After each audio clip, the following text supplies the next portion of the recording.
Hi అండి. అందరికీ కూడాను శ్రీ పరాభవ నామ సంవత్సర ఉగాది శుభాకాంక్షలు. మరి ఈ ఉగాది మీ ఇళ్లలోని సిరి సంపదలని, సౌఖ్యాలని తీసుకురావాలని మనస్ఫూర్తిగానైతే కోరుకుంటున్నానండి. పనులన్నీ అయ్యి ఈరోజు చైత్ర శుద్ధ పాడ్యమి కాబట్టి మరి ఈ రోజు నుంచి నవరాత్రులు, చైత్ర నవరాత్రులు అయితే మొదలవుతున్నాయి. అందుకనే కొంచెం లేట్ అయ్యింది. తప్పకుండా ప్రతి ఒక్కరు కూడాను సాయంత్రము పంచాంగ శ్రవణం అయితే చేయండి. సో అలా వినడం వలన మీకు ముందుగానే ఆట అనేది తెలుస్తుంది. మన ఆస్ట్రాలజీ మనకి ఏం చెప్తుంది అని అంటే భయపడిపోమని, బెంగ పెట్టుకోమని కాదు.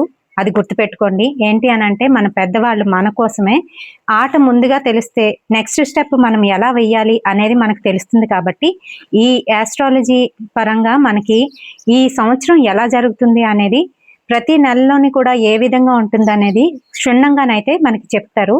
సో దాన్ని బట్టి మనం ఆ నెలల్లోని ఆ ప్రత్యేకమైన రోజుల్లోని ఏ విధంగా నడుచుకోవాలి, ఎంత శ్రద్ధగా ఉండాలి అనేది తెలుపుతుంది. అంతేగాని భయాలు పెట్టుకొని బతకమని కాదండి. అది గుర్తుపెట్టుకోండి. మరి వన్స్ అగైన్ మీ అందరికీ కూడాను హ్యాపీ ఉగాది.